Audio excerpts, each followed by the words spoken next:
تم نے ان 2.5 گھنٹوں میں مجھے کیوں نہیں جگایا؟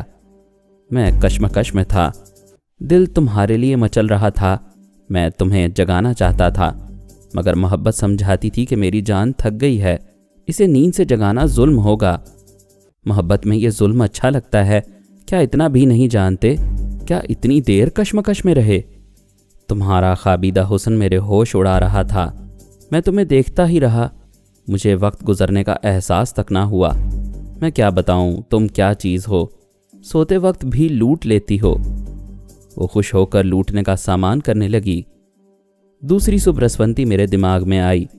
میں نے تنویمی عمل سے پہلے اسے سختی سے منع کیا تھا کہ وہ 1 ہفتے تک مجھے مخاطب نہیں کرے گی، نہ ہی کسی طرح میرے دماغ میں اپنی سوچ کی لہروں کو ظاہر ہونے دے گی۔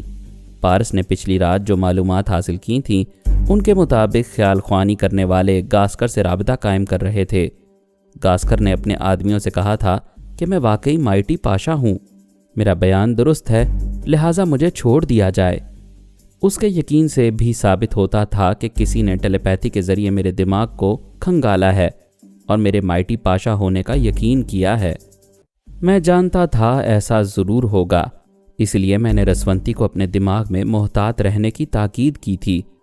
اس نے صبح کر چپ چاپ معلوم کیا کہ پچھلی رات مسلح اجنبی کوٹھی میں گھس آئے تھے، میرے سامنے مجھے ہی تلاش کرتے رہے تھے، پھر کوئی نقصان پہنچائے بغیر واپس چلے گئے تھے۔ مزید اقساط سننے کے لیے ہمارے چینل کا سبسکرائبر بنیں اور ساتھ ہی بیل آئیکن کو کلک کریں تاکہ آپ کو ہر آنے والی نئی ویڈیو کی نوٹیفیکیشن ملتی رہے۔ ہماری ویڈیوز کو لائک اور شیئر کریں اور ہمیں اپنی دعاؤں میں یاد رکھیے گا۔ ISI اور پاک آرمی زندہ باد، پاکستان پائندہ باد۔ ہم پھر ملیں گے انشاءاللہ ایک نئی قسط کے ساتھ، تب تک کے لیے اللہ حافظ۔